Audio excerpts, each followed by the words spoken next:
Bien.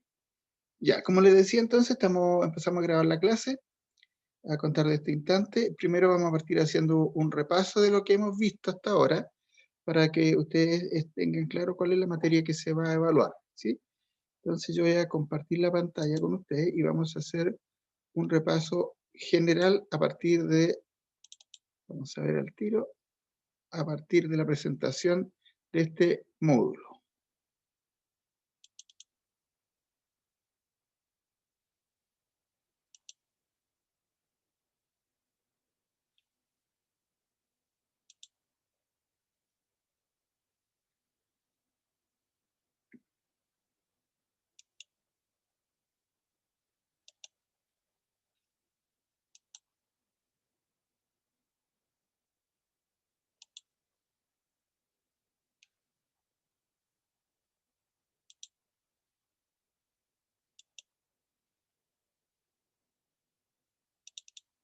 Ya.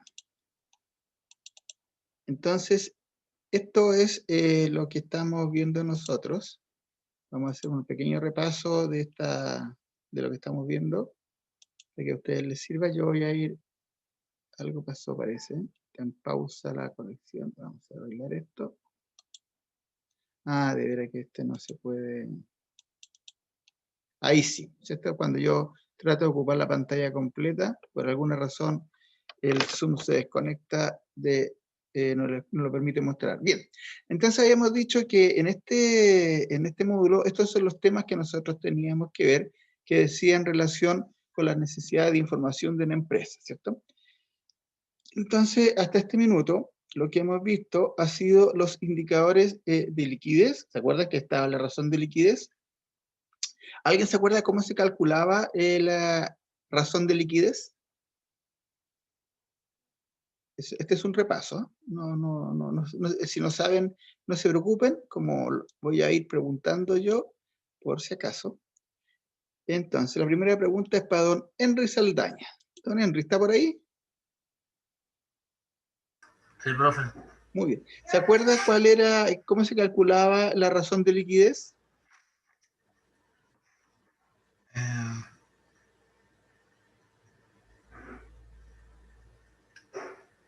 Lo tengo anotado, pero no recuerdo bien. Ya. Bien, ¿alguien se acuerda? Señorita Jocelyn, ¿se acuerda? Sí, profesor, activo corriente dividido por pasivo corriente. Muy bien, eso es. Así se calcula la razón de liquidez. Activo corriente dividido por pasivo corriente. ¿Y qué es lo que significa el saldo? O sea, el número que da ahí significa cuántos pesos tengo yo para hacer frente a cada peso de deuda, ¿cierto? Ese es un indicador de liquidez. Muy bien. Capital de trabajo. Señorita, vamos a ver. Señorita Linda Ábalos, ¿está por ahí? Profe, ¿me da un segundito? Lo que pasa es que estoy recibiendo una mercadería que me llegó. Ya, 5 no minutos, se preocupe, porfa. no se preocupe, no se preocupe. Vamos a preguntarle entonces a la señorita Andrea Mellado.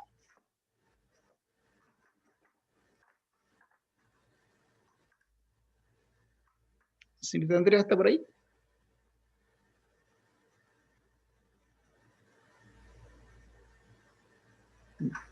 La señorita France dice aquí. ¿Está por ahí? Sí, dígame, profe, buenos días. Hola, buenos días. ¿Usted me puede decir cómo se calcula el capital de trabajo? ¿Se acuerda? Profe, para serle bien sincera, no lo recuerdo. Ya, muy bien.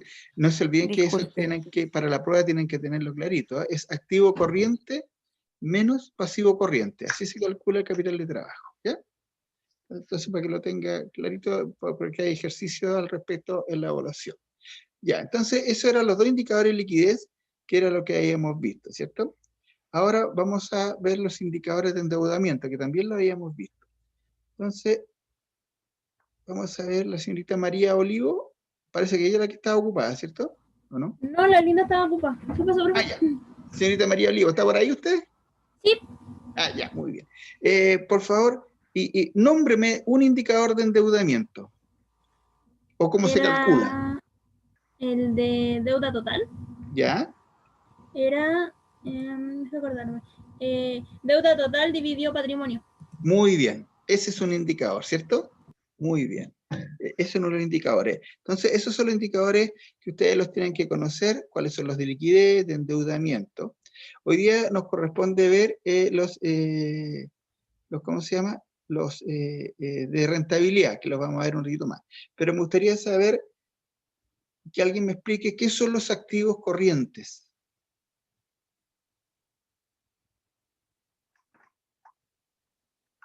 ¿Se acuerdan qué son los activos corrientes? Lo que se puede cobrar en un plazo de un año. Perfecto, son aquellos que se van a hacer en efectivo en un plazo de un año. Como por ejemplo, ¿cuáles podríamos nombrar? ¿Qué cuentas podríamos nombrar? Caja. Caja, perfecto. ¿Qué otra? Cliente. Cliente, muy bien. ¿Qué otra?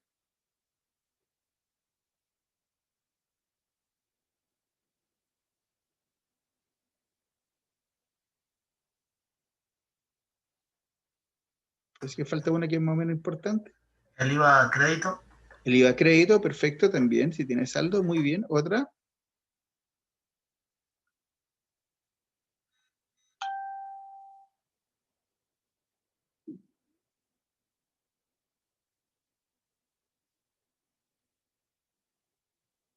¿No? ¿No se acuerdan de alguno? La mercadería, por ejemplo, ¿cierto? Y todas las cuentas por cobrar en el corto plazo. Esas son todos los activos corrientes. ¿Y me pueden nombrar, por favor, algunos activos no corrientes?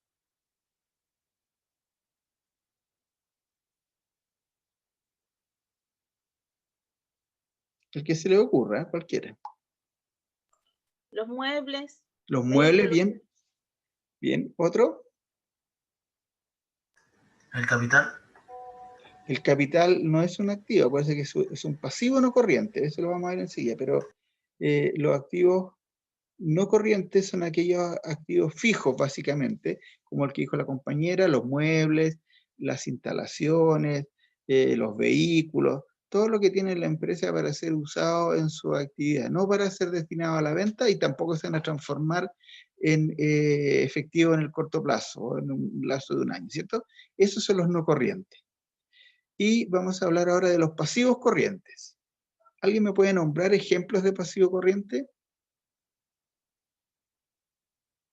Facturas por pagar. Muy bien, facturas por pagar. Ese es un pasivo corriente. ¿Otro?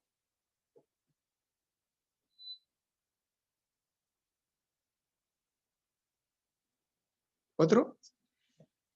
Piensen en cualquier pasivo que tenga una empresa y ustedes me la nombran y yo les vemos si corresponde o no a un pasivo corriente. Honorario. Honorarios por pagar, ¿cierto? Porque si usted me dice honorarios, yo podría entender que es una cuenta de resultado pérdida, ¿cierto? Pero es honorarios por pagar. Esa es como se llama la cuenta. Y en general todas las cuentas por pagar del corto plazo, ¿cierto? Los honorarios por pagar, impuestos por pagar, remuneraciones por pagar, todas las deudas que debo pagar yo en el corto plazo, a esas les llamamos pasivos corrientes. ¿Y los pasivos no corrientes cuáles serían entonces?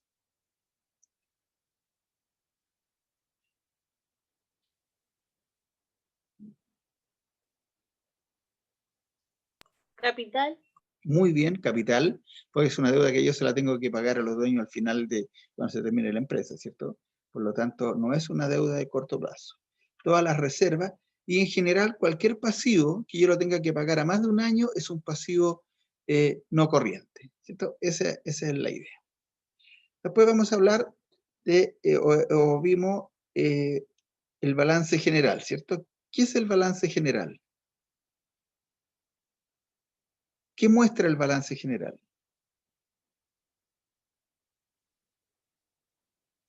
El balance general muestra la situación financiera, ¿cierto?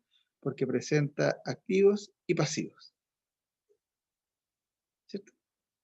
Bien, ese es un pequeño repaso, me interesaba ver, ahora yo les pido por favor que le echen una miradita para la prueba, no se olviden imprimir los apuntes, tomen sus notas, lo repasan. La prueba dura 1 hora, pero es una prueba de alternativas, yo les dije, tienen que estar, tómense su tiempo para cada pregunta, ustedes podrían responderla en forma instantánea, porque son muy simples, y lo que interesa ahí es medir que ustedes hayan alcanzado los conocimientos que nos interesa que ustedes tengan al egresar respecto a este tema, ¿cierto? Entonces vamos a continuar ahora con la... ¿Cómo se llama? Con la clase, y vamos a seguir con a donde habíamos quedado con la PPT. ¿Mm? Ya, entonces, haciendo un pequeño repaso para los que no hayan asistido la vez pasada, les puedo decir que, déjenme cargar el sistema, déjenme ver, compartir la pantalla.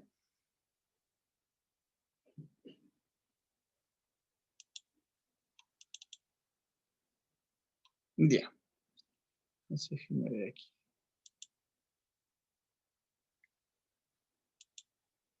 Aquí está.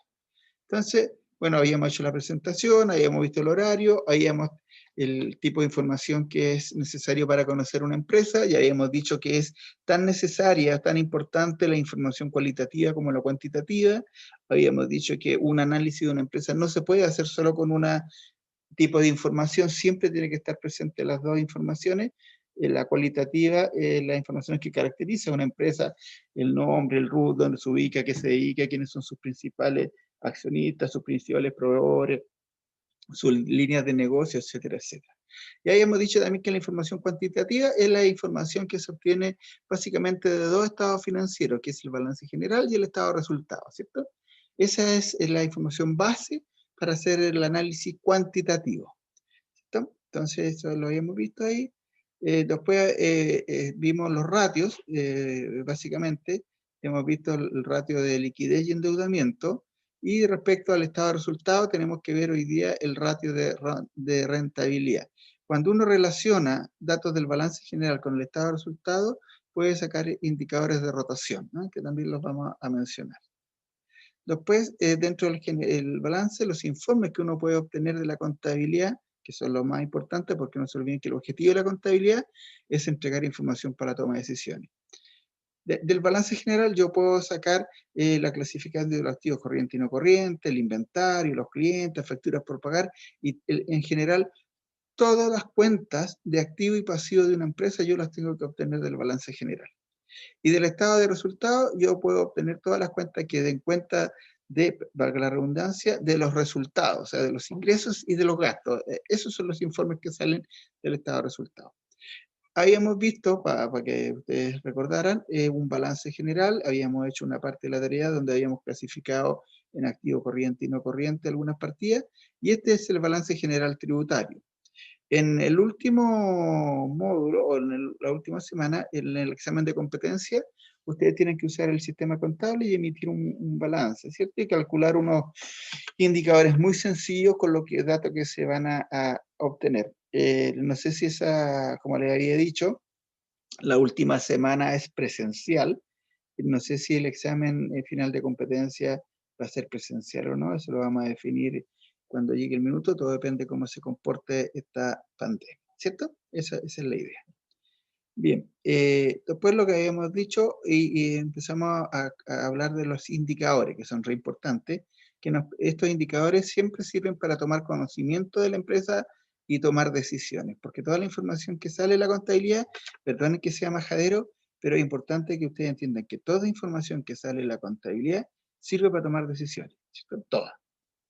Ya sea información de ventas, de compras, de saldos de clientes, cuánto debo, cuánto me deben, etc. Toda la información que uno pudiera obtener del negocio tiene que salir de la contabilidad. Dentro de los indicadores habíamos visto los indicadores de liquidez, y de los cuales destacamos dos. La razón de liquidez, que se calculaba muy bien, como dijo la compañera, activo corriente dividido por pasivo corriente, y el capital de trabajo, que es el activo corriente menos el pasivo corriente. El activo corriente dividido por el pasivo corriente me dice cuántos pesos tengo yo disponible para pagar cada peso que debo en el corto plazo, ¿cierto? Eso es lo que me indica ese índice de liquidez. Y el capital de trabajo me indica cuánto es el efectivo o el dinero disponible que yo tengo para mis operaciones después de haber pagado los pasivos corrientes. Por eso es que es activo corriente menos pasivo corriente. Una empresa puede tener capital de trabajo positivo cuando los activos corrientes son mayores a los pasivos corrientes, o puede tener un capital de trabajo negativo, ¿cierto? Cuando el pasivo corriente es mayor que el activo corriente. Cuando el capital de trabajo es negativo, se puede hablar de una quiebra técnica. No es que la empresa esté quebrada, pero sí, cuando tomaron la foto de su situación, las deudas que tenía a corto plazo o corriente eran mayores a sus activos corrientes, ¿sí? Esa es una forma de caracterizar una empresa cuyo pasivo corriente es mayor al activo corriente. Después calculamos unos índices de liquidez y de capital de trabajo para estos casos, y vamos a ver si se acuerdan cómo se calculaba. Entonces, por favor, alguien que me diga cuánto es el índice de la razón de liquidez en el primer caso, en este, y cómo lo calculó.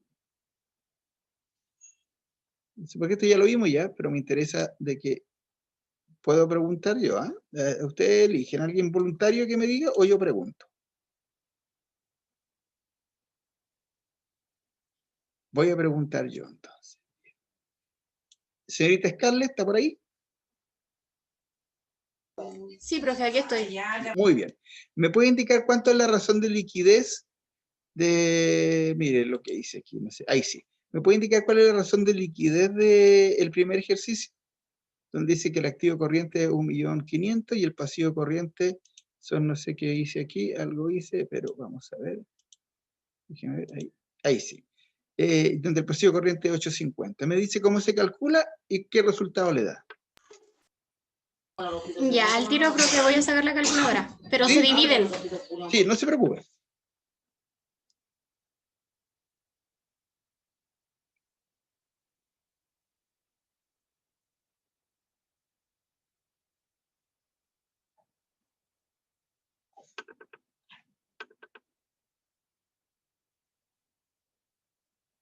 Me da 1,764. Perfecto. 1.764. ¿Y qué significa eso?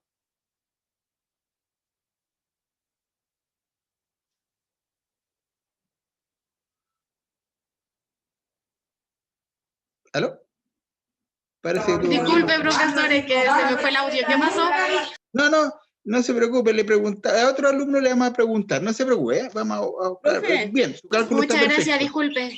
No, está Profe. bien, es 1.76 el indicador, como usted muy bien lo calculó, y ahora vamos a preguntarle a... Profe, ¿Sí? ¿le puedo responder yo que ya estoy acá? Súper bien, dígame usted Ya. entonces, gracias. Que por cada peso que debo, ¿Ya? tengo 1,76 para hacer presente a este pago. ¿Algo Para así? pagar, muy bien, eso Para es, pagar. por cada peso que usted debe, tiene 1.76 pesos para pagar. Muy bien, esa es Exacto. esa es la razón de liquidez. Y aprovechando usted mismo que está ahí, ¿me puede decir cuál es el capital de trabajo en esa situación? Espéreme, déjeme acordarme. Sí, no se preocupe. El capital de trabajo.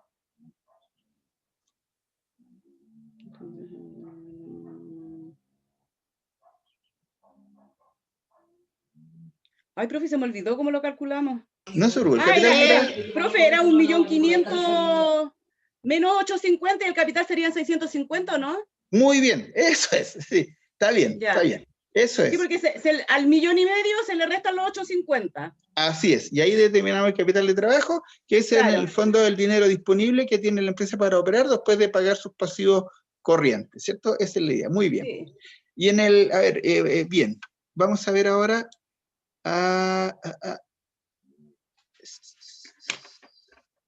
es que hay 7 alumnos, entonces me da lata porque se empiezan a repetir. Don Henry, perdone que lo moleste de nuevo. Profe, ¿Me puede decir cuánto es el capital de trabajo en el ejercicio 2, en la parte de abajo? ya.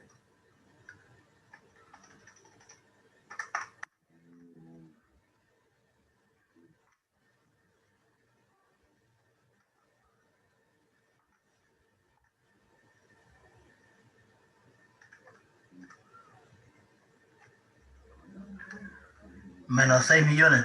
Muy bien, es el capital de trabajo, menos 6 millones.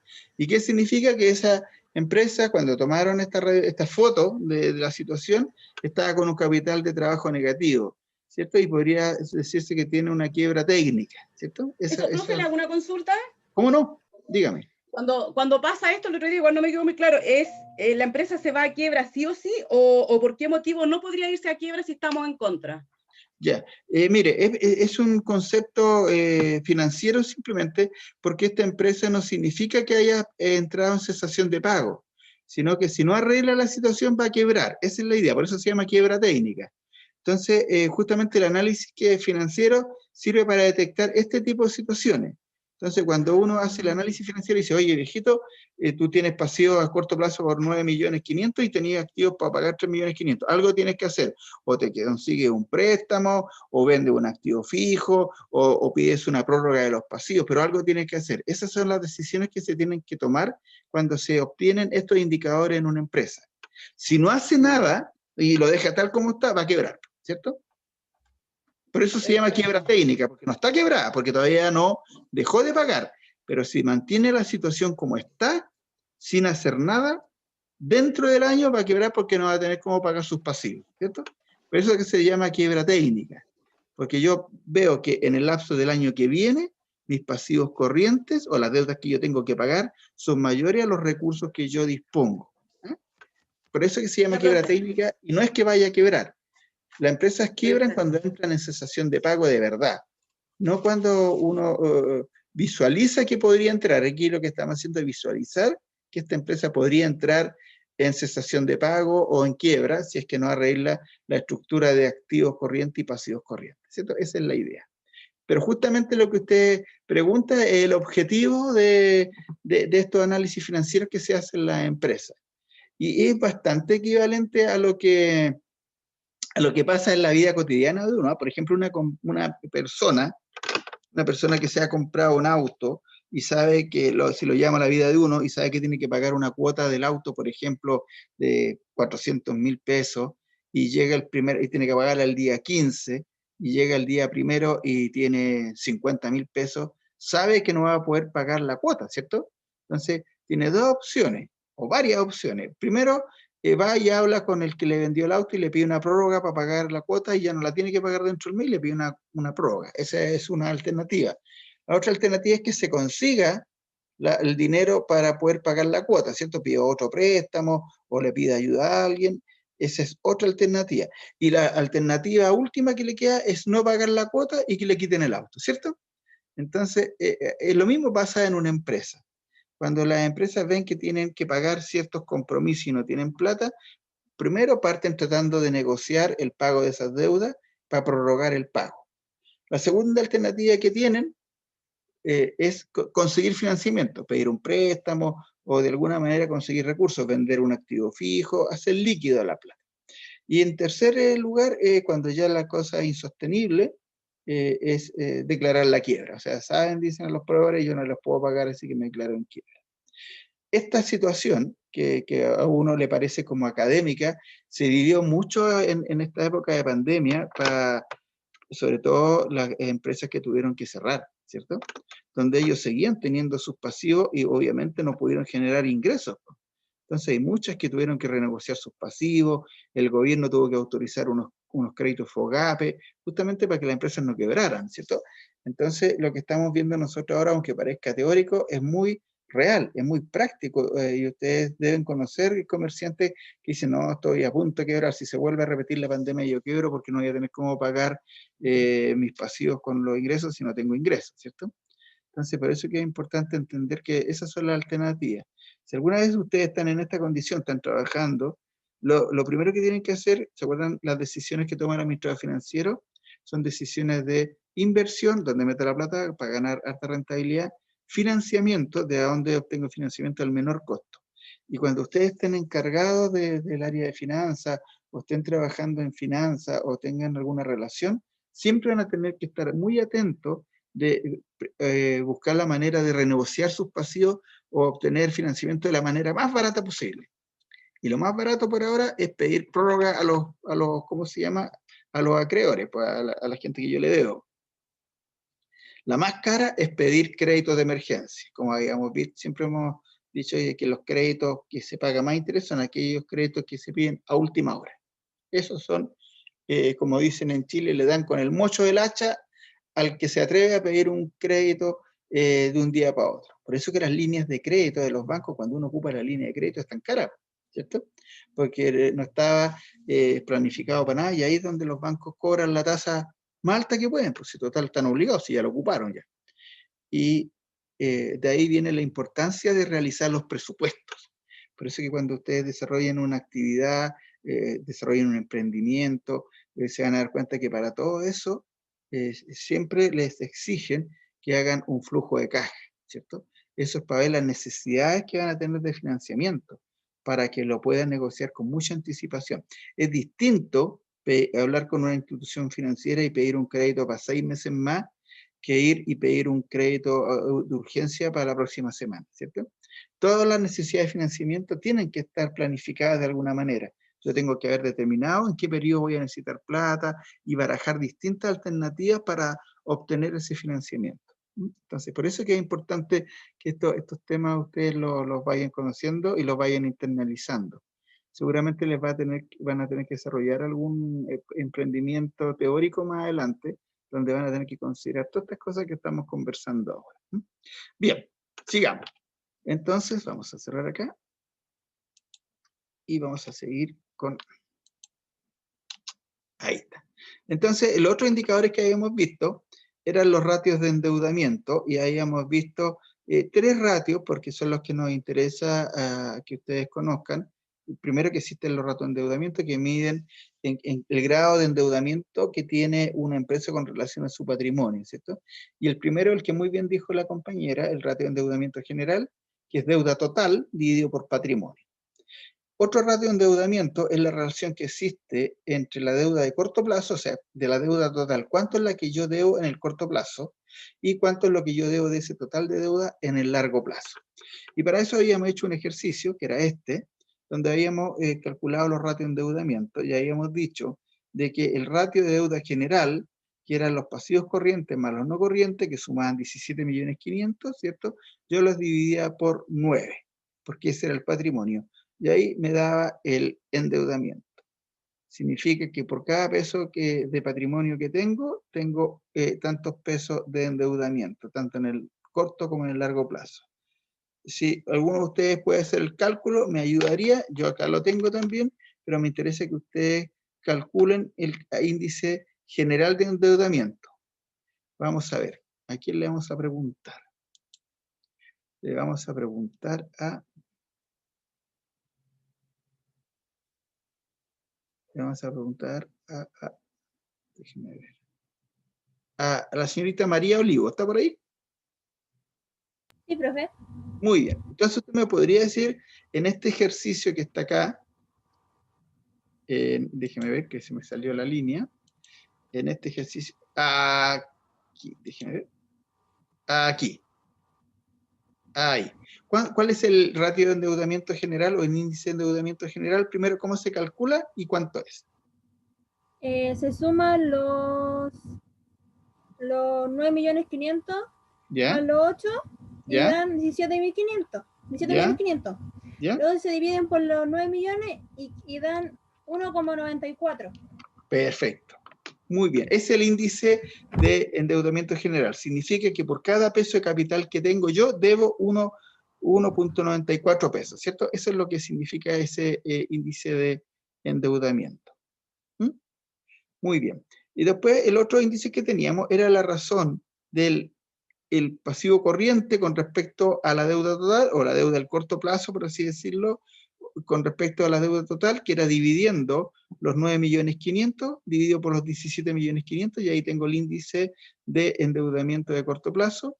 Y el otro índice de endeudamiento de largo plazo, o los no corrientes, sería dividiendo los 8 millones por los 17.500, ¿cierto? Y ahí vamos a ver la proporción que tengo en el corto plazo y en el largo plazo del endeudamiento.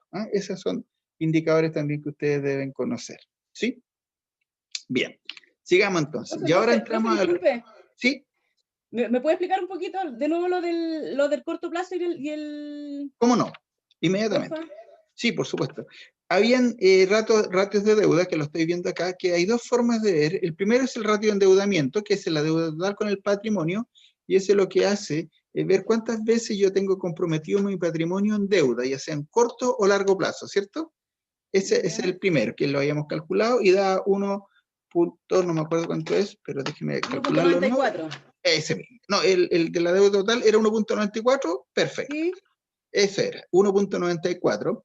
Y ahí calculábamos, decíamos que esto que está aquí, este patrimonio, está comprometido en deuda 1.94 veces. Significa que yo tengo comprometido mi patrimonio en 1.94 veces, ¿cierto? Es un indicador. Y yo les decía de que hay empresas que tienen ciertas restricciones respecto al endeudamiento. Hay empresas que no se pueden endeudar más de cierto porcentaje de su patrimonio, en el corto y en el largo plazo. Un ejemplo de esas empresas son las cajas de compensación, ¿cierto? Las cajas de compensación, por la normativa de la Superintendencia de Seguridad Social, no pueden endeudarse más allá de cierta cantidad de veces su patrimonio. No me acuerdo en este momento, o en realidad no sé cuánto será en este minuto, pero hubo un minuto en que era 2 veces. Una caja no se podía endeudar más de 2 veces su patrimonio. O sea, si tenía 9 millones de patrimonio, no podía tener crédito más allá de 18 millones. Esa era una limitante. ¿Mm? Y después tenemos 2 indicadores más, que son los indicadores de deuda. Profe, ¿le puedo hacer una pregunta? Sí, cómo no. Disculpe, ¿el pasivo corriente se resta, se suma o se divide con el pasivo no corriente? Es que eso no me quedó claro. No, claro, no.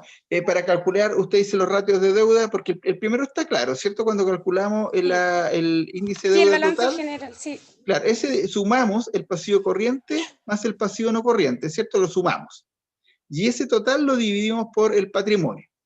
Y eso me da 1.94 de acuerdo a lo que calculamos, ¿cierto? Pero después, cuando calculamos la relación, esta otra, la deuda de corto plazo con relación a la deuda total, lo que tenemos que hacer es dividir el pasivo corriente, o sea, de corto plazo, lo tenemos que dividir por la suma de los dos, ¿cierto? Para determinar qué porcentaje de la deuda total es del corto plazo. Y si lo hacemos aquí, diríamos que son 9.500.000 dividido por 17.500.000. Y eso me da 54, 0,54. ¿Qué significa eso? Que el 54% de la deuda total de esta empresa está en el corto plazo, ¿cierto? Es como un pasivo corriente. Ya, profe, muchas gracias, ahora De entendí. nada. Y mire ahora, si lo hacemos a largo plazo, yo necesito saber qué porcentaje de la deuda de esta empresa está en el largo plazo. Entonces lo que hago al resto, divido los 8 millones, que es la deuda de largo plazo, la divido por los 17.500.000, y eso me da 0,457. O sea que un 45,7% de la deuda de esta empresa está en el largo plazo, ¿cierto? Eso es lo que significa. Para eso sirven estos ratios. Tan bonito, bonito. Muchas gracias, profe. De nada. Sigamos. Entonces ahora vamos a ver los indicadores de rentabilidad. Esto es uno de los indicadores más importantes, por eso que es bueno que ustedes lo conozcan, porque lo que hace es medir qué rentabilidad está teniendo la inversión en una empresa con respecto a lo que ha aportado, ¿cierto? Entonces, ¿cómo se calcula el ROE, la rentabilidad sobre el patrimonio, ¿cierto? Y ROE, miren, normalmente acá en Chile usamos términos que son anglosajones, ¿eh? Entonces, lamentablemente la literatura ha ido adaptando estos términos, lo que no es muy bueno, pero es importante que yo se los mencione, que ese es lo que significa para cuando ustedes lean y encuentren el índice ROE, sepan de qué se trata. El índice ROE es simplemente rentabilidad sobre el patrimonio, nada más, ¿cierto? Por eso que hay ROE igual rentabilidad sobre el patrimonio, y dice que el ROE, por su sigla en inglés, Return on Equity, es lo que se podría decir la traducción al inglés de lo que significa para nosotros rentabilidad sobre el patrimonio. ¿Y cómo se calcula esto? Se calcula simplemente dividiendo la utilidad neta, o sea, la utilidad que tiene ¿cómo se llama? Una empresa, la dividimos por el aporte que han hecho los dueños, o sea, por el patrimonio, ¿cierto? Ese es el mayor índice. Entonces, cuando dice, oye, mira, invierte en esta empresa porque ofrece una rentabilidad del 10%, significa que si yo invierto 10, voy a ganar 1, ¿cierto? Eso es lo que significa la rentabilidad. ¿Cuánto es lo que yo voy a ganar respecto a la plata que estoy invirtiendo? Esa es la rentabilidad sobre el patrimonio. Entonces vamos a ver acá. Vamos a hacer unos ejemplos simples. Y vamos a calcular, por ejemplo, si yo en una empresa, vamos a hacer un escape aquí, y vamos aquí a insertar, para que vamos a, déjeme ver, aquí. No. Aquí, ya, aquí vamos a hacer unos ejercicios, ¿cierto? Entonces supongamos que una empresa tuvo una utilidad de 125, vamos a ponerlo bien, para que ustedes lo sepan, de 125.000 pesos, ¿cierto? Y el patrimonio aportado entre capital y todo lo que está es de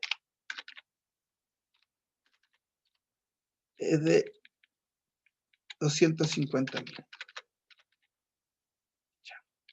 Entonces vamos a calcular, ahí, entonces vamos a calcular cuánto es el ROE. Entonces el ROE, que es igual a la rentabilidad sobre el patrimonio, sería, si lo llama número, sería la utilidad, ¿cierto? Que serían 125.000 dividido por 250.000. ¿Y eso cuánto da? 0.5, 0.5. ¿Y en términos porcentuales cuánto sería eso? 5%, 50%. 50%, ¿cierto? Bien. Eso tiene que tener un poquito de cuidado con la transformación de los números decimales a porcentuales. Ahí tienen que tener un poquito, pero muy bien. Significa esta empresa que tuvo una rentabilidad del 50%. ¿Mm? Perfecto. No, aquí me equivoqué, tenía que poner signo peso y puse un signo que nada que ver. Ahí sí. Ahí sí. Eso es. Entonces, este es un ejemplo práctico de cómo se calcula una rentabilidad sobre el patrimonio, que es dividiendo la utilidad final, o sea, la última línea, por el patrimonio de la empresa. Ahora, ¿qué es lo importante de esto? Que da un indicador de la utilidad que espera obtener un inversionista en una empresa, ¿cierto? Entonces, cuando uno invierte o pregunta cómo ha estado el negocio, normalmente uno se refiere a la rentabilidad. Oye, le dicen, ¿qué rentabilidad te da tu negocio? Más o menos, "Oh, yo gano más o menos un 10%. ¿Qué significa eso? De que si él tiene invertido 1.000.000 de pesos, gana 100.000 pesos. Y lo importante en el periodo de tiempo, porque normalmente se tiende a hablar de la rentabilidad, pero no se especifica en el periodo de tiempo. Entonces, normalmente hay meses, sobre todo el que se dedica al comercio, habla de una rentabilidad mensual, ¿cierto? O de una rentabilidad anual. Y eso hay que tenerlo claro. No, dice, mira, yo más o menos rento como un 3%, 4% mensual, ¿cierto? Ustedes dirán, oye, pero eso es poco, pero es que si lo comparan con la tasa de interés que están dando los bancos, no es tan poco. La tasa de interés por un depósito de los bancos es un 0,02, o sea, es poquísimo por ciento. Entonces, por eso es que es importante manejar estas cifras de rentabilidad. Ya. Los otros indicadores de rentabilidad que se calculan normalmente también es rentabilidad sobre las ventas, ¿cierto? Para saber qué porcentaje de las ventas se queda como utilidad en el negocio. Y para eso se utiliza lo siguiente. Lo vamos a hacer aquí mismo. Vamos a poner que tenemos la misma utilidad. Una utilidad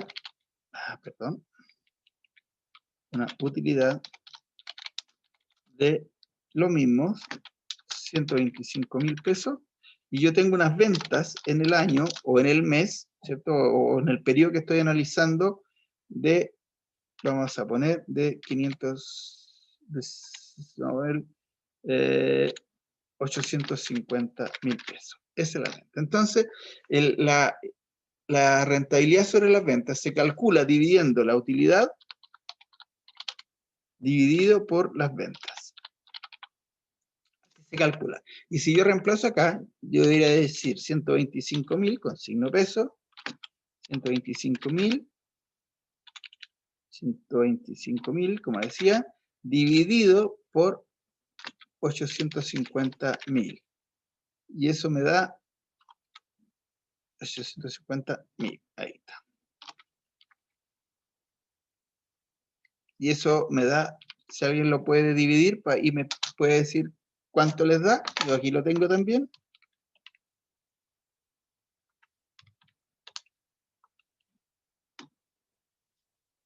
¿Cuánto les da?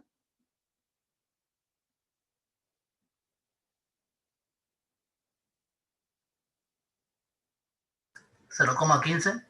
0,15, ¿cierto? Es 0.147 en realidad, ¿cierto? Y si lo aproximamos, pero ¿cuánto, si yo lo llevo a porcentaje, esto sería un 14.7%. O sea, ¿cómo se interpreta este indicador? Por cada 100 pesos que yo vendo, gano 14.7 pesos, ¿cierto? Entonces esto sirve para poder fijar políticas de descuento. Por ejemplo, si ustedes tienen un negocio y un señor les dice, oiga, esto vale, el precio de venta que usted tiene son 1.000.000 de pesos. ¿Por qué no me hace un descuento? Entonces ahí uno le dice, ya le hago un descuento del 5%, porque uno sabe que en esa venta está ganando 14.7%, y si yo le descuento un 5%, igual voy a estar ganando un 9.7%, ¿cierto? Por eso es que existen las políticas de descuento. Cuando las empresas ofrecen esos descuentos en el precio, es porque conocen cuál es su utilidad de la venta o conocen el margen que le está dejando cada venta, ¿cierto? Por eso que se permiten hacer descuentos. Cuando ustedes van a comprar y para que se mire, ¿cuánto vale este televisor? Que vale, qué sé yo, 320.000 pesos, pero se lo dejo en 300, significa que él sabe que aun cuando rebaje esos 20.000 pesos en el precio, está ganando, porque él conoce este porcentaje. Sabe cuánto es la rentabilidad que está obteniendo sobre las ventas, ¿cierto? Por eso que puede permitirse hacer esos descuentos. Después, otro indicador también que se usa normalmente es la rentabilidad sobre los activos. Entonces, es lo mismo que acá, en vez de ponerla, vamos a hacer el mismo ejemplo, vamos a tener la utilidad y vamos a poner aquí que el activo fijo, su rentabilidad sobre el activo fijo en realidad, la rentabilidad de los activos fijos es, los activos fijos vamos a decir que son 1.250.000, ¿cierto? Y vamos a decir entonces que la rentabilidad sobre los activos se calcula dividiendo la utilidad, que se lo decimos, dividido por 1.250.000. Y eso, si alguien lo puede calcular, por favor. ¿Cuánto da?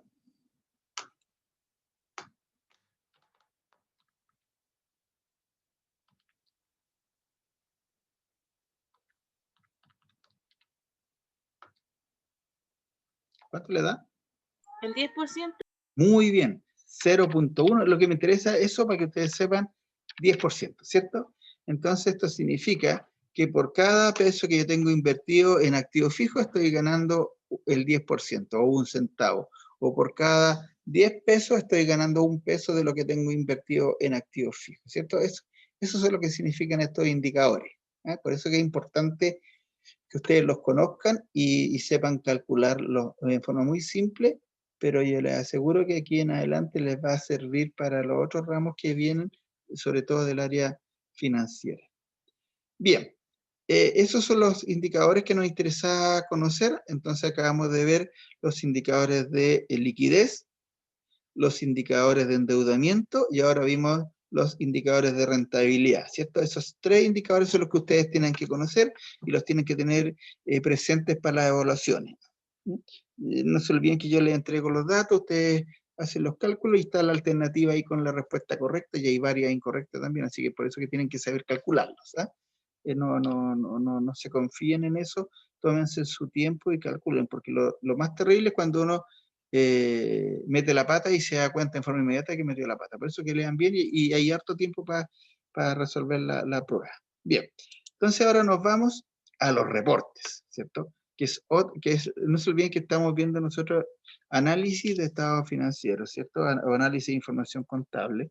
Y lo que nosotros usamos para analizar la información contable son los reportes o informes. Eso es lo importante. Jóvenes, vamos a hacer un break, me pasé, yo normalmente respeto 45 minutos, vamos a hacer un break de 10 minutos, son 10 para las 11, y nos juntamos a las 11, ¿le parece? Y quedamos aquí, ¿sí? Para que tomen agüita, vayan al baño, estiren las piernas y se desestresen un poquito, ¿ya? Entonces lo dejamos hasta aquí y seguimos en un ratito más, ¿sí? 10 minutos más, son 10:51, a las 11, un minuto me vuelvo a conectar. Reanudar grabación, no había reanudado la grabación, ahora sí. Entonces les decía de que la información que se tiene en la página de impuestos internos respecto a las compras y las ventas son exclusivamente información básica, que es la que le interesa controlar al fiscalizador, que es el Servicio de Impuestos Internos. Pero la información verdadera, la que le interesa para el control y para tomar decisiones, es una información que tiene que proveerse cada empresa de acuerdo a sus necesidades, ¿sí? Entonces vamos a continuar acá. Habíamos dicho de que los principales reportes entonces serían estos: ventas, deudores por ventas, facturas por pagar y inventarios. Ahora, los inventarios, ¿por qué son tan importantes? Porque los inventarios, de cierta manera, están constituidos por la razón de ser del negocio. ¿Qué es lo que yo vendo? El producto que yo estoy vendiendo. Y eso yo necesito saber cuánto es el stock que tengo, cuánto es lo que necesito producir, cuál es el stock que se está moviendo muy poco, el valor que se tiene ese inventario. Ustedes saben, por ejemplo, que las empresas del retail, no sé si lo saben, en la medida que un artículo va permaneciendo más tiempo para la venta y no se vende, el precio va bajando en forma automática. No sé si ustedes lo sabían.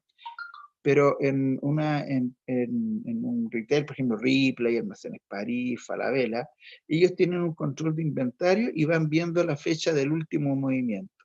Y si ven que un artículo ha estado mucho tiempo sin venderse, automáticamente el sistema le va bajando el precio. ¿Qué es lo que hacen los vendedores pillines? Porque también esto es bueno que ustedes sepan algunos triquiñuelos del área de ventas del retail. Cuando hay un artículo que les gusta, lo esconden, ¿cierto? Entonces cuando ya empieza a tener, no salía, ya aparece en los sistemas de inventario que está teniendo mucho tiempo ahí, empieza a bajar el precio en forma automática. Y cuando ya el precio está bien bajo, van, lo sacan y lo pasan por caja y lo compran, ¿cierto? Y eso es lo que tratan de evitar que pase la gente que trabaja en el ¿cómo se llama? O están encargados del control de los inventarios del retail.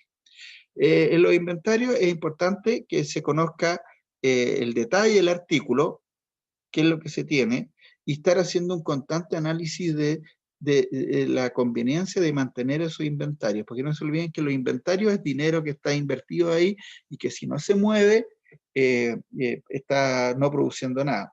Es muy fácil que se produzca la obsolescencia.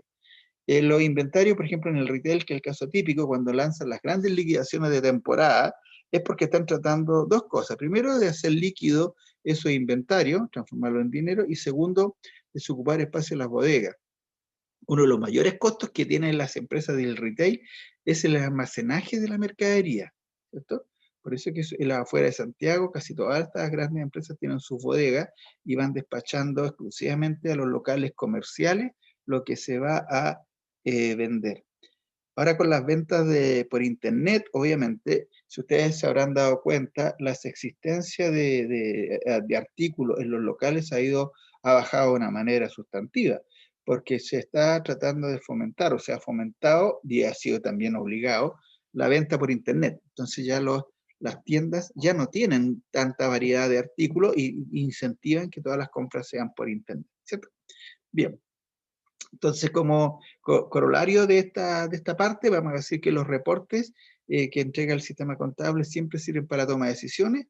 Los más importantes son los que acabamos de mencionar: el de ventas, el de deudores por venta, que es el equivalente a los clientes, las facturas por pagar y los inventarios, ¿cierto? Y cada uno de ellos, el control que se haga sobre cada uno de ellos, a veces da el éxito o el fracaso de un negocio, ¿no? Porque son claves. El control de estos 4 tipos de cuentas contables, por así decirlo, es clave en un negocio. Bien, ahora nos vamos a ir a, déjenme pasar aquí. Otro informe también que sale del sistema contable, que es el que ustedes ya conocen ya, y mientras tengan ramos del área contable y financiera, van a ¿cómo se llama?, conocer, y van a requete conocer, y porque yo les aseguro que en su vida laboral siempre van a estar hablando del balance, de los activos, de los pasivos, porque todo lo que ustedes hagan de alguna u otra manera se va a reflejar en un balance general. Bien, entonces el balance general, como habíamos dicho anteriormente, se compone de activos y pasivos, ¿cierto? Activos y pasivos. Y vamos a decir que los... Profe, disculpe, activos, ¿está compartiendo pantalla o no? Porque yo lo veo solamente a usted. no me diga. Sí, pues hace rato. Sí, se lo Ah, digo. pucha. Oiga, profe, en el correo que llegó sí se puede inscribir. Yo me acabo Ya, de inscribir para la tutoría. qué bueno, súper. Ya. Ya, Ahí sí se ve, entonces, profe. ahí me veo. Perdón, ahí se ve la pantalla. Sí, ahora Ya. sí. Entonces vamos a volver a hacer este resumen de acá por si acaso quedó fuera. ¿Ya? Y entonces les decía yo que los principales reportes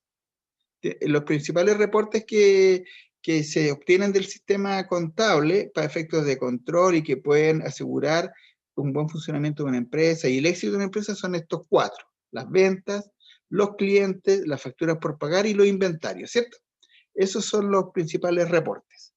Así que esto es importante que ustedes lo conozcan porque cuando lleguen a trabajar a una empresa se van a dar cuenta de que siempre hay un informe de venta, siempre van a preguntar por los clientes que deben, siempre van a preguntar por las facturas que están por pagarse y siempre van a preguntar por los inventarios, cuánto tiempo llevan en bodega, si hay que afectar los precios, etcétera, etcétera.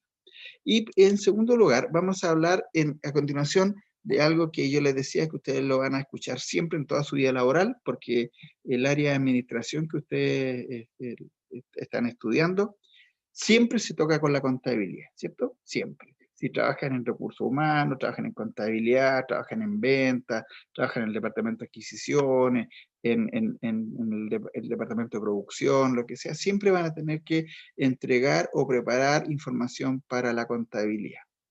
Porque no se olviden que la contabilidad sirve para toma de decisiones y el control, ¿cierto? Ya. Entonces el balance general, que es uno de los informes más importantes de la contabilidad, es uno de los informes básicos de la contabilidad, se compone de 2 grandes rubros: los activos y los pasivos. Por eso que se dice que el balance general muestra la situación financiera, porque muestra los activos y muestra los pasivos. Dentro de los activos, yo sé que esto ya lo hemos visto, pero es importante que ustedes lo conozcan, porque como es final de competencia, esto lo tienen que tener bastante claro. Dentro de los activos presenta los recursos, las cosas que tienen, los bienes y derechos, y normalmente en un balance se ordenan de mayor liquidez, o sea, parten siempre por la caja, ¿cierto? Y de ahí en adelante van disminuyendo respecto a su liquidez. Y el último activo que se presentan normalmente son los activos fijos, que son los menos líquidos o los menos corrientes, ¿cierto? Entonces, cuando uno ordena un balance, las cuentas de activos, parte por los más líquidos, siempre pasa caja, fondos a rendir, los saldos de las cuentas corrientes bancarias, los clientes, los deudores varios del corto plazo, las mercaderías, etcétera, etcétera, etcétera, y así van ordenándose de mayor liquidez a menor liquidez. Después tenemos por otro lado los pasivos, ¿cierto? Y los pasivos son aquellas deudas que nosotros tenemos y también se ordenan de mayor exigibilidad a menor exigibilidad. Normalmente la mayor exigibilidad son las remuneraciones por pagar, los impuestos por pagar, las facturas por pagar. O sea, todos los por pagar que uno tiene en el corto plazo son los que van primero. Posteriormente pueden ir los pasivos a largo plazo. Por ejemplo, si yo tengo un crédito a más de un año, ahí va a ir clasificado. Y el pasivo típico que es de largo plazo, que es el patrimonio. Ahí se presentan, ¿cierto? Entonces el balance general nos presenta la situación financiera porque nos presenta los activos y los pasivos. Bien, Dicho esto, vamos a obtener algunas cuentas contables para yo quedar tranquilo de que ustedes saben cuando hablamos de cuentas de activos, de qué tipo de cuentas estamos hablando. Vamos a ver. Entonces voy a ir en orden aquí. Don Henry, ¿me puede dar una cuenta de activo, por favor? ¿Cualquiera? Caja. Muy bien, es la más líquida. Tengo aquí una marca que dice iPhone, que no logro saber quién es. Hay una I latina. No sé quién será.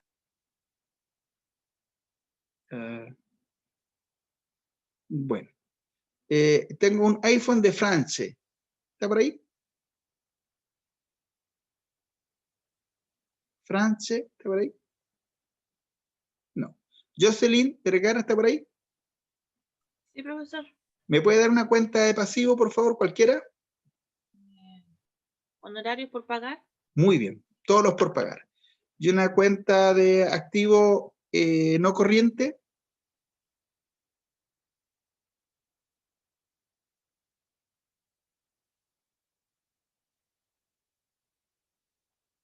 Los muebles, vehículos. Perfecto, muebles y útiles.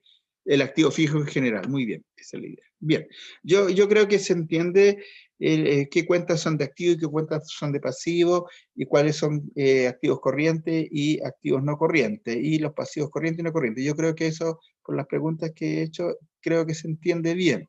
Ahora, si alguien tiene dudas, lo podemos... ¿Me puede dar algunos ejemplos más de los activos, por favor? ¿Cómo no?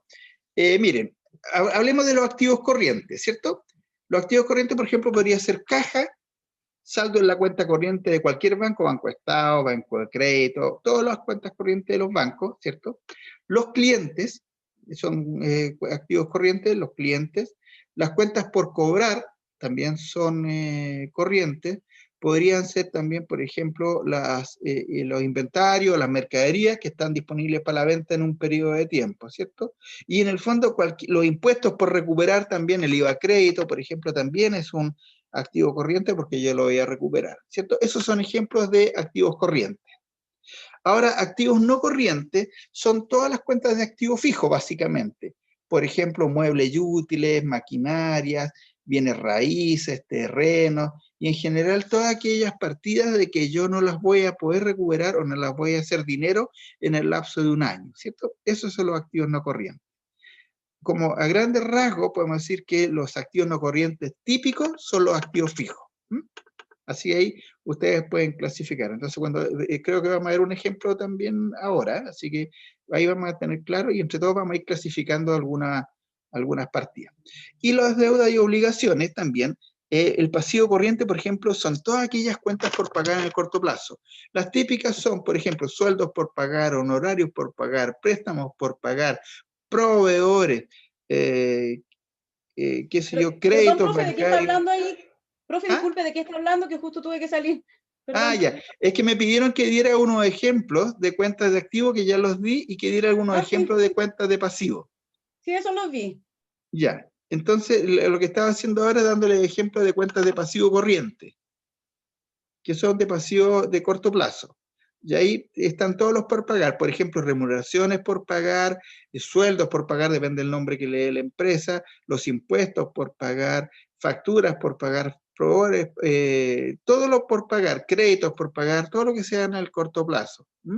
Cualquier por pagar del corto plazo es un pasivo corriente. Y los pasivos no corrientes son aquellos pasivos que son a más de un año. Por ejemplo, si yo tengo un crédito que a más de un año, las cuotas que pasan del año para allá es un pasivo de largo plazo o pasivo no corriente, porque no lo tengo que pagar en el próximo año. Y ahí también tengo que incorporar las cuentas patrimoniales, porque las cuentas patrimoniales yo no las tengo que pagar, obviamente, el próximo año, ¿cierto? O sea, no las tengo que pagar en el año en curso, sino que es un pasivo que yo lo tengo que pagar muy a futuro porque es una deuda que yo tengo con los dueños, ¿cierto? No es exigible, no me la van a cobrar. Bien, entonces esa es la clasificación y lo que interesa porque ustedes es el segundo semestre que tienen ramos de contabilidad y es bueno que ahora ya tengan claridad porque acuérdense que este es final de competencia, o sea, esto ya lo irán a tener bastante claro. Profe, disculpe. ¿Sí? Disculpe que lo moleste. Que por ejemplo, los pasivos corrientes a corto plazo son todo lo que tenemos que pagar, los sueldos, las facturas, Corto las plazo. remuneraciones, todo eso. Y los pasivos no corrientes, que son a más de un año a largo plazo, ¿cuáles son? Son todas aquellas deudas, por ejemplo, que vencen después de un año. Si yo, por ejemplo, ¿Ya? tengo un crédito hipotecario, todas las cuotas que vencen después del año son a largo plazo. Y también Perfecto. están ahí las deudas que tiene con los dueños de la empresa, el patrimonio. El patrimonio también se clasifica como un pasivo no corriente. ¿Cierto? Ya, profe, ahora sí. Perfecto. No, sí, muy bien. Esa es la idea, señorita y jóvenes, que me interrumpan y me pregunten, porque la idea es que claro, ahora, porque como es final de competencia, no tengo la seguridad que después se vuelvan a ver estos temas, ¿cierto? Por eso es que es importante que queden claros ahora. No, súper bien. Ya, sigamos entonces. Vamos a ver ahora, estamos aquí, vamos a ver aquí, la memoria. Esto es un tema re importante que quiero que ustedes sepan de qué se trata conceptualmente, porque en otros cursos más adelante seguramente lo van a ver, pero aquí lo que me interesa es que quede claro que la memoria es un documento interno dentro de la empresa, ¿sí? Este documento no se manda, es para los dueños, para los interesados. Por ningún motivo esta memoria se manda a algún organismo como el Servicio de Impuestos Internos, ¿cierto? La memoria no se manda al Servicio de Impuestos Internos como algunos piensan. La memoria es un documento de información para los accionistas, los dueños y para la gente interesada en conocer de la empresa, ¿cierto?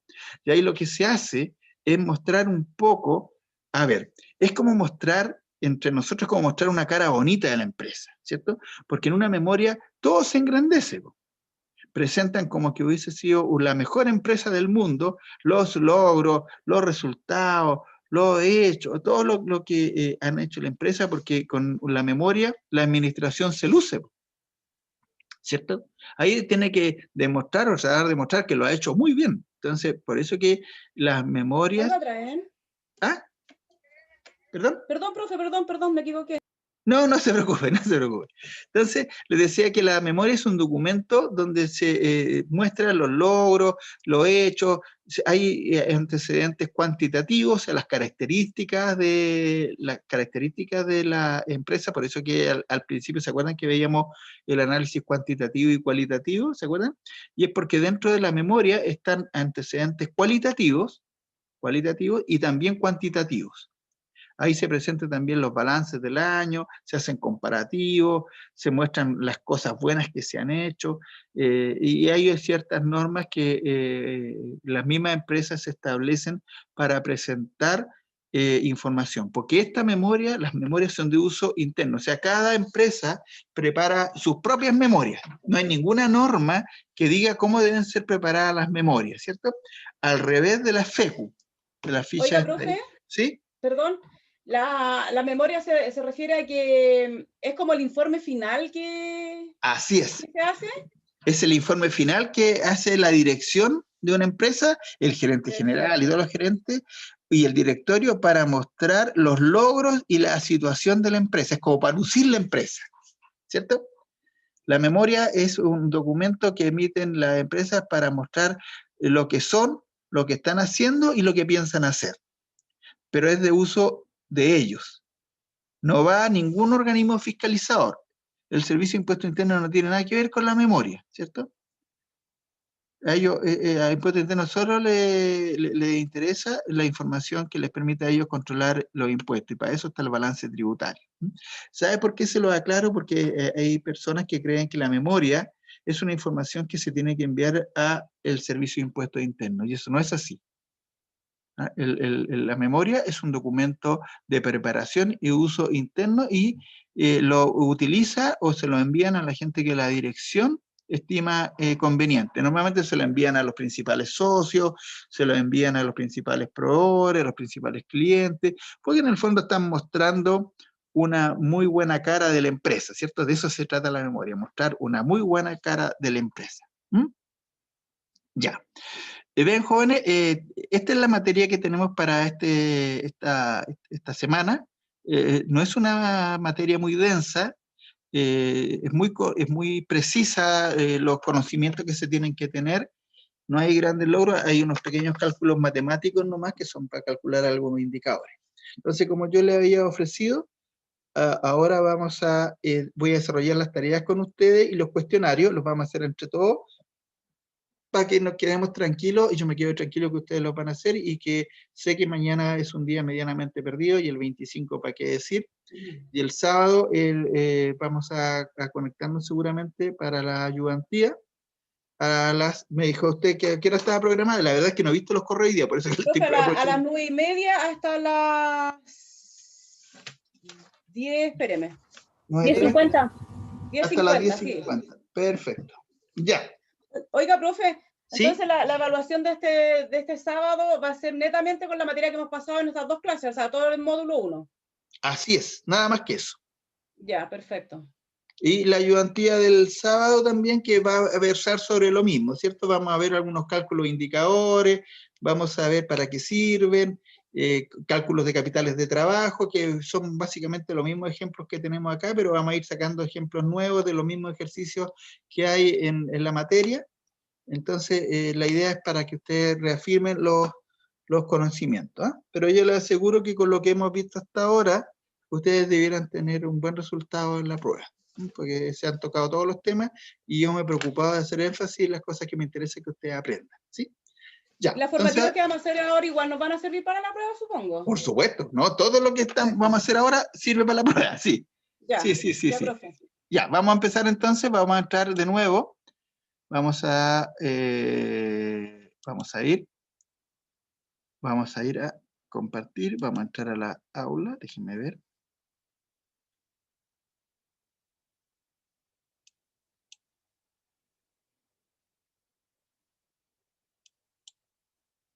Déjenme entrar acá. Voy a dejar de compartir un poquito la pantalla para ubicar la dirección del aula virtual y vamos viendo la tarea.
Ya. Ustedes ven, esta es la misma página que ustedes tienen de su aula virtual. Pregunta, ¿pudieron ver bien el video de la clase anterior?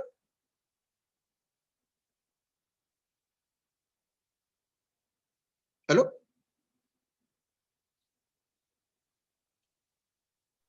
¿Qué dijo, ¿Aló? profe? Sí, ¿pudieron ver bien el video de la clase anterior? No, yo no lo he podido, o sea, yo no me he metido, profe, porque estaba ocupadita. Ya.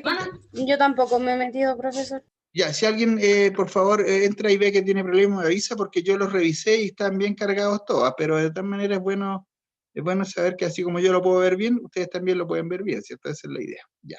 Entonces vamos a partir viendo, primero, la tarea, ¿cierto? La tarea que está aquí.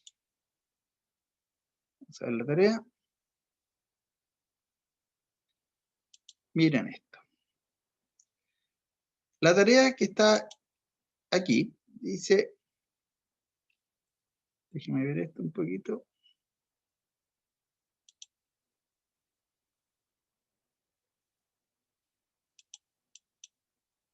Dice, miren aquí, obtenga un detalle de las cuentas contables que se incluyen en cada rubro de clasificación bajo norma financiera, activo corriente, activo no corriente, pasivo corriente y pasivo no corriente.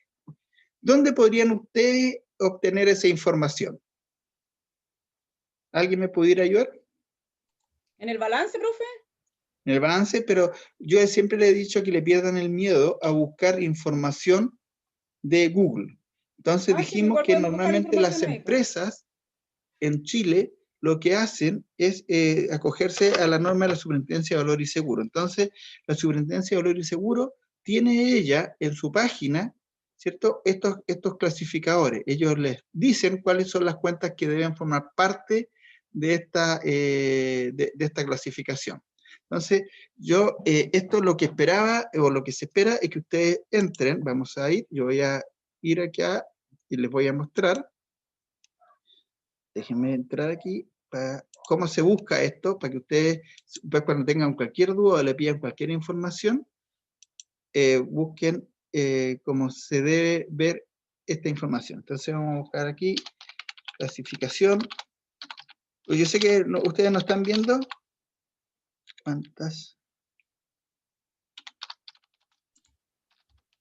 ¿No va a compartir eso, profe? Sí, por Porque supuesto, está... ¿no? Ya. Sí, por supuesto. Sí, una vez que lo tenga. ¿Y cómo lo está buscando para anotarlo, por favor? Mire, ustedes lo pueden buscar estados financieros bajo IFRS. Y le va a salir una página que es de la Superintendencia de Valor y Seguro.cl. Dice www.sbs.cl. Yo lo estoy entrando acá. Estoy entrando porque es una plantilla. ¿Cómo dice la página, profe? Dice sbs.cl y buscan ahí estados financieros bajo norma IFRS. Ahora yo la tengo aquí y la voy a compartir con ustedes.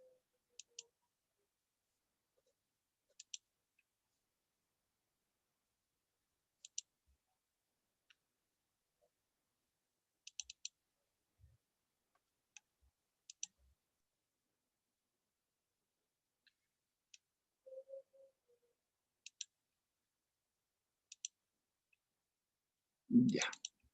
Miren, esto es lo que entrega, si ustedes entran a esta página que yo les acabo de decir, esto es lo que les muestra. Entonces les muestra la clasificación de acuerdo a las normas de IFRS. Y acá abajo en las pestañas están todas las clasificaciones. Miren, vamos a ver, aquí está el menú de todo lo que comprende, se acuerda que esto lo vimos en otra, creo que se los presenté, y aquí vamos a ver estado, ahí está. Miren aquí, estado de situación financiera clasificado, aquí están todos los activos corrientes que dice la superintendencia que se deben incluir en este rubro. Dice efectivo y efectivo equivalente, o sea, cajos, banco, todas las cuentas de efectivo. Después, otros activos financieros que yo tenga por cobrar, por ejemplo, los depósitos a plazo, que lo vaya a recuperar dentro de un año. Aquí están todos los otros activos no financieros, por ejemplo, podrían ser cuentas por cobrar, aquí están las ventas, las cuentas por cobrar, cualquiera. O sea, este es lo que la Superintendencia de Valores y Seguros dice que uno debe clasificar dentro de los activos corrientes. Esto es lo que se esperaba. Esto es lo que ustedes tienen que obtener. Entonces, cuando tengan dudas de repente de qué cosas se deben incluir dentro de los activos corrientes, están acá detallados, ¿cierto? Efectivo, otros activos financieros. Y si ustedes quieren después ver qué cuentas consideran estas, las pueden googlear también. Diga qué cuentas se consideran cuentas por cobrar, ¿cierto? Y ahí le va a aparecer los clientes, documentos por cobrar, etcétera, etcétera. Pero esto era lo importante que ustedes conocieran, que existe una normativa en Chile que obliga a las empresas, ¿cierto?, a incluir estos conceptos dentro de los activos corrientes. Y acá están todos los otros no corrientes, donde están los otros activos financieros no corrientes, significa que los van a recuperar a más de un año. Todos estos que están aquí, significa, todo esto que yo estoy marcando, significa que estos los van a recuperar a más de un año, ¿cierto? Y están los activos fijos que habíamos mencionado, que son estos. Y hay otros activos de impuestos diferidos, etcétera, etcétera. Pero estas son las clasificaciones que a uno le entrega. Ven que está todo en internet. Si lo importante en estos jóvenes siempre es saber dónde buscar y sacar la información de páginas oficiales. La página de la Superintendencia de Valor y Seguro, así como de los bancos y de toda la superintendencia en general, del Servicio de Impuestos Internos, de la Tesorería, son páginas oficiales. Por lo tanto, la información que ustedes saquen de ahí tienen que considerarla verdadera. No información porque si ustedes buscan esto, a lo mejor en el rincón del vago lo van a encontrar. Puede que lo encuentren bien, pero también pueden que hay graciositos y graciositas que de repente suben información que no corresponde y hacen que los alumnos envíen trabajos equivocados. Y yo he visto trabajos equivocados porque lo han sacado de páginas no oficiales. Y después tenemos los pasivos corrientes, que también son todas las deudas de corto plazo, ¿se dan cuenta? Aquí están todas las cuentas por cobrar de corto plazo, las clasifican de esta manera, y los pasivos no corrientes, que son de pasivos de no corto plazo, y está el patrimonio, ¿cierto? En la superintendencia de valor y seguro hace que el patrimonio lo presenten separado, a pesar de que forma parte de ¿cómo se llama?, de los pasivos no corrientes. Así que esto era lo que se esperaba, y acá, si ustedes ven en las demás pestañas, hay distintas formas de clasificar. Esa es la clasificación general, aquí está por liquidez, aquí está el estado de resultados por función, por naturaleza, aquí está lo integrado, etcétera, etcétera. Entonces, toda la forma de clasificar la información financiera de una empresa está acá. Está acá. Entonces, piérdanle el miedo de repente a que ustedes esto lo van a tener que memorizar, para nada. Yo creo que nadie se conoce estas clasificaciones de memoria. Todos pues se dedican a llenar las plantillas que entregan la superintendencia para que le entreguen la información, ¿cierto? Y uno tiene que preocuparse como administrador financiero, como contador o como encargado de finanzas, de que la información que se presente aquí esté bien. Pero yo les aseguro que nadie se conoce estas planillas de memoria, ¿eh? Miren, acá está el estado de cambio patrimonial, ¿cierto? Lo que habíamos hablado, el estado de flujo, están todos, aquí está el estado de flujo directo, flujo de efectivo, plata que llegó proveniente de distintas operaciones, es una forma de verlo, aquí está el indirecto, ¿se dan cuenta? Entonces, dentro de la información que está en Google, está toda la información que a ustedes les debiera servir para cumplir. Cuando yo les digo que en realidad uno en el instituto aprende, es cierto, le entrega la herramienta y el lenguaje, pero verdaderamente el trabajo propiamente tal se aprende en la práctica, ¿cierto? Así que si tienen miedo de terminar la carrera y no saber qué hacer, no, olvídense eso, porque están recién partiendo, están en el segundo semestre, les quedan 2 semestres más, y cuando salgan a la vida laboral, yo les aseguro que lo que hablen en el trabajo que ustedes vayan lo van a entender. A lo mejor van a tener que aprender cómo se hace específicamente en esa empresa, pero de que lo van a saber, lo van a saber. Bien, entonces esto es lo que ustedes tienen que buscar, lo copian y lo suben, ¿cierto? Pueden subir hasta este mismo archivo, porque ahí está la clasificación. Esa era la tarea, ¿ven? No era difícil. Profe, ¿sí? Disculpe, entonces para buscar esa página nos metemos a estado financiero bajo IFRS, y de ahí nos va a aparecer la página de... Le aparece ahí, FRS. una de las páginas que aparece es de la Superintendencia de Valor y Seguro. Ya, ok. Sí, a ver, déjeme ver si se la puedo, déjeme cerrar aquí, a ver si se la puedo mostrar aquí como aparece. No, déjeme, ojalá que no me bote esta cosa. Déjeme ver aquí.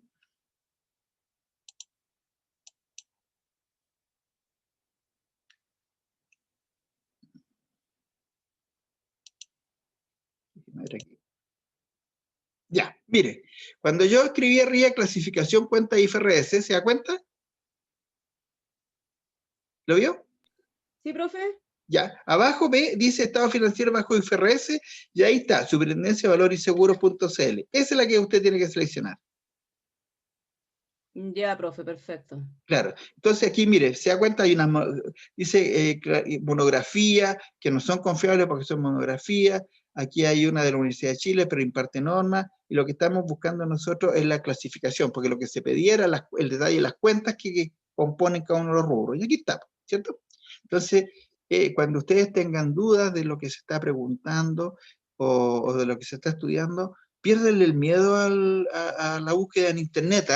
De hecho, yo les aseguro que más de la mitad de mi trabajo, se basa en buscar información de páginas de impuestos internos. Yo no me sé todos los dictámenes del Servicio de Impuestos Internos, no me sé la ley de memoria, por lo tanto, si algún cliente me hace una consulta específica, yo tengo que estudiarla. ¿Y dónde lo estudio?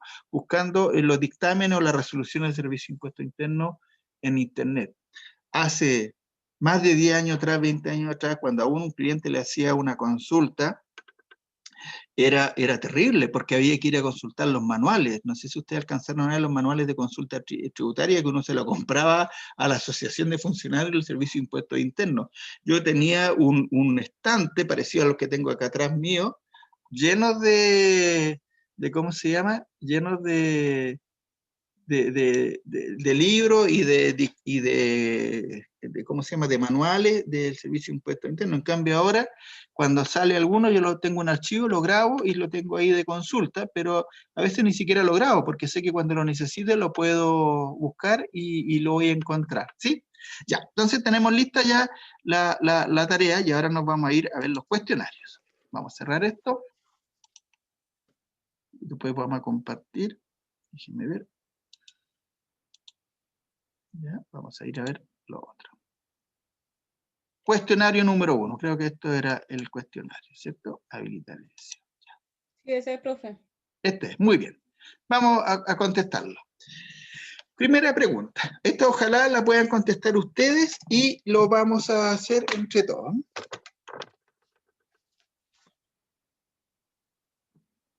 Este es...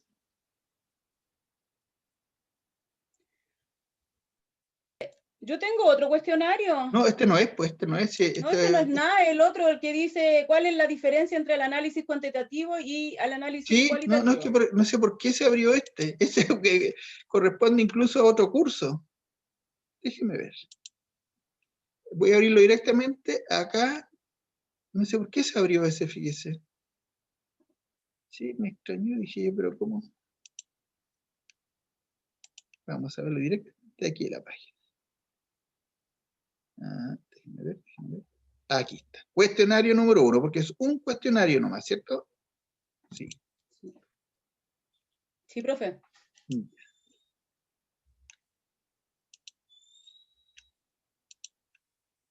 Ya, perfecto. Y ahora vamos a compartir.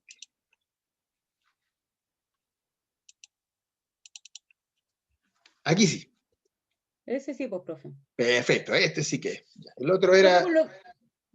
Dígame. Disculpe, por lo que yo tengo entendido, no sé si estoy bien o si no, para que me ayude. ¿Qué diferencia tiene que la información cuantitativa tiene que ver todo con lo que es número, el capital, el balance general, el estado de resultado, ¿no? Perfecto. ¿Y la cualitativa? Y la cualitativa son las cualidades que tiene una empresa, todo lo que la caracteriza, por ejemplo, dónde está ubicada, cuántos locales tiene, y no sé qué más. Perfecto. Algo así, ¿o no? Perfecto. Esa es la diferencia, ¿verdad? Esa es la diferencia. Entonces, la diferencia entre el análisis cuantitativo y cualitativo es que el análisis cuantitativo hace un análisis numérico y se basa básicamente en el análisis del balance general y del estado de resultados, ¿cierto? Porque esa es la base del análisis cuantitativo. Muy bien, lo que usted dijo. Y el análisis cualitativo es el análisis que hace de todas las cosas que caracterizan una empresa, lo que usted dijo, el nombre, la razón social, quiénes son los socios, cuántos accionistas tiene, dónde se ubica, sus líneas de negocio, cómo se llama el gerente general, si tiene empresa relacionada, etcétera, etcétera, etcétera. Todos los datos que la caracterizan son los análisis cualitativos. Lo importante de esto es que para poder conocer bien una empresa y poder hacer un análisis bien, hay que desarrollar un análisis cualitativo y cuantitativo. O sea, siempre se tienen que hacer los dos. No se puede hacer solo uno y decir ya con esto ya estoy, ¿cómo se llama? Suficiente. No, se tiene que hacer el análisis cuantitativo y cualitativo. Porque el análisis cualitativo nos va a permitir de repente interpretar algunas cifras del análisis cuantitativo, ¿cierto? Así que por eso que es importante que se conozcan los dos. La otra que dice aquí, mencione y explique los estados financieros básicos. Aquí voy a preguntar yo y vamos a preguntar de a uno, ¿cierto? Voy a preguntarle, por favor, no se asusten cuando yo digo preguntar, yo no tengo ningún problema, y si usted me dice, no me acuerdo, no sé, yo no tengo problema en ese sentido. Entonces vamos a preguntarle a la señorita Franche, ¿está por ahí?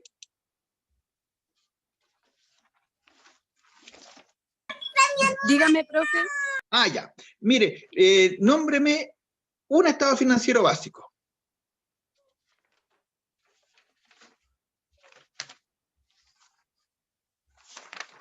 Mire, profe, no le voy a mentir, le voy a ser bien sincera. No he tomado apunte bien y la verdad no me acuerdo. Ya, no se preocupe. No está bien. No, sí, es mejor honestidad porque así yo aprovecho a repetir también. Entonces, los estados financieros básicos que tenemos son 3, ¿cierto?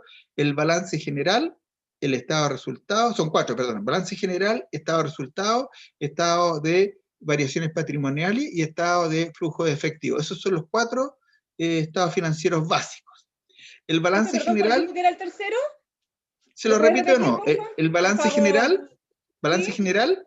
estado de resultado, ¿Sí? estado de variaciones patrimoniales y estado de Ese era, flujo de variaciones efectivo. patrimoniales. Así es, estado de variaciones Vale. patrimoniales. ¿Y el Y vamos otro? a ver de qué se trata cada uno rápidamente. El balance Ya. general nos muestra la situación financiera, o sea, nos muestra los activos y los pasivos. Eso es lo que muestra el balance general. El estado de resultado nos muestra la situación económica, es decir, los ingresos y egresos o ingresos y gastos que tuvo una empresa en un periodo de tiempo.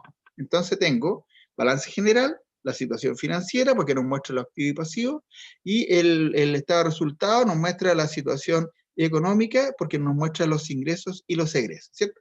O los ingresos y los gastos. Después tengo el estado de flujo efectivo de fondo, que nos muestra cómo ha variado el efectivo y el efectivo equivalente de un periodo a otro, ¿cierto? Nos muestra, por ejemplo, si yo partí con un saldo de caja 100, nos muestra cómo llegué a un saldo de caja de 10.000, por ejemplo. ¿Dónde obtuve el dinero que ingresó a la caja y en qué lo ocupó y cómo justifica esa variación del efectivo y efectivo equivalente, ¿cierto?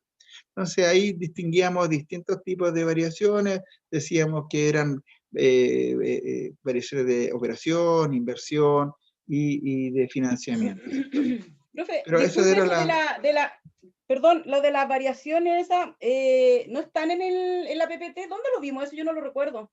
No, son en general, es complemento a lo que hemos visto, pero lo importante es que quede claro de que los estados financieros básicos, que son el estado de flujo efectivo, muestran las variaciones de, ¿cómo se llama?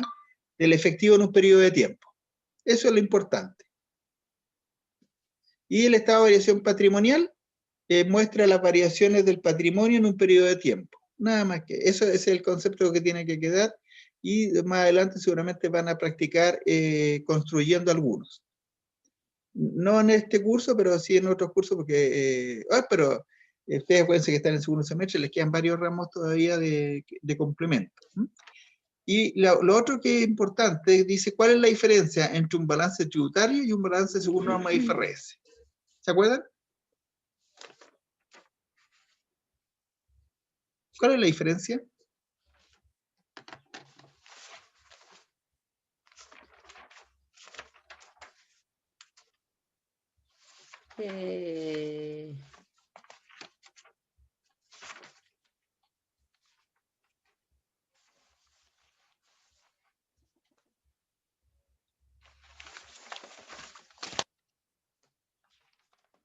El balance general, profesor, es el que muestra activo y pasivo, ¿cierto?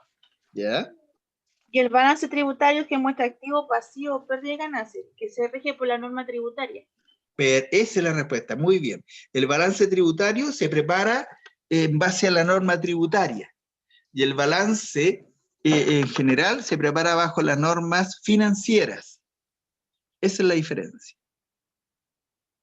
Esa es la idea, ¿cierto? Que ustedes puedan distinguir en que un balance tributario comprende lo que usted dijo, activo, pasivo, pérdida y ganancia, y el balance en norma IFRS, bajo norma financiera, solo considera activo y pasivo. Muy bien, esa es la idea, ¿ven?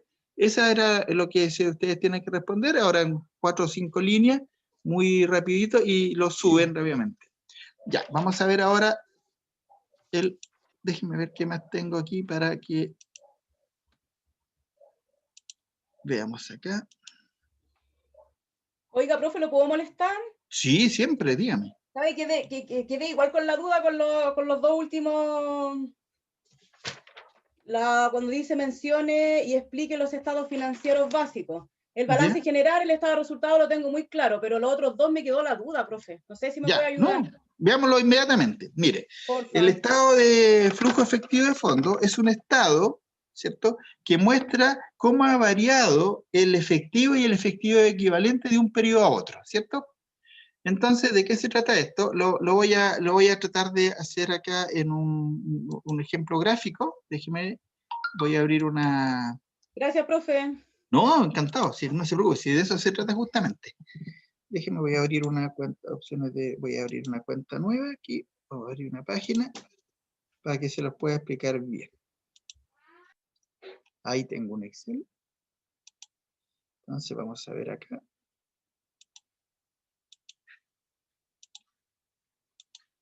Déjame ver. Acá está. Ya creé un Excel. ¿Lo ven el Excel?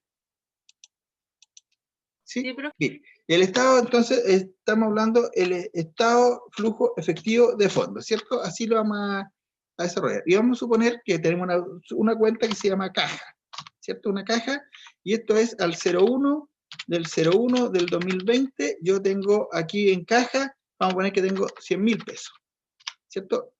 Eso es lo que yo partí y estoy llegando acá al 31 del 12 del 2020, que es poquito, y voy a decir que tengo 1.200.000. Esa es la plata que tengo. Déjeme ver, ponerle aquí. Entonces, me falta un 0, ¿no? 1.200.000. Ahí sí, 1.200.000. Entonces, se dan cuenta que yo tengo un saldo inicial de 100 y tengo un saldo final de 1.200.000. Entonces, el estado de flujo efectivo, lo que dice, oye, ¿y cómo llegué de 100.000 que tenía el 1 de enero del 2020 a tener 1.200.000 a final de año? Entonces, el estado de flujo efectivo, lo que dice, empieza a justificar. Entonces, uno dice aquí, por ejemplo, pagos de clientes. ¿Cierto? Pagos de clientes, vamos a poner aquí para que quede pagos de clientes. Entonces, clientes me pagaron 2.500.000. Eso es lo que me pagaron 500 durante el año, ¿cierto? Todos los pagos que yo recibí fueron 2.500.000. Después dice aquí, esto fue un ingreso. Después recibí un préstamo. Vamos a poner que recibí un préstamo también, vamos a ponerle aquí. Ahí, recibí préstamo. Ahí. Y vamos a poner que recibí vamos a poner 500.000 pesos. Eso recibí de préstamo, ¿cierto? Entonces, ahí, ya, recibí.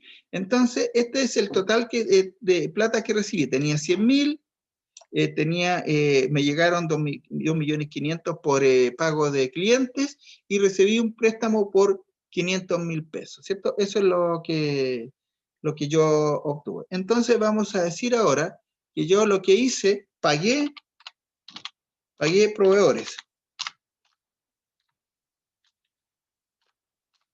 Pagué proveedores. Vamos a ponerlo acá. Y pagué proveedores por 1.100.000. No sé si está. Ahí está, 1.100.000. Entonces, yo lo que recibí 100.000 de saldo inicial, recibí plata por 2.500, recibí un préstamo por 500 y pagué 1.100.000, ¿cierto? Y tuve que pagar cuotas de préstamo por 800.000 pesos. Déjeme ahí. Pagué cuotas de préstamo por 800.000. Entonces, así yo podría, si yo sumo todos los ingresos que tuve y le resto todos los egresos, tendría que llegar al saldo final de la caja, y así lo justifico. Si ustedes lo ven, si yo sumo aquí, voy a sumar el igual, suma,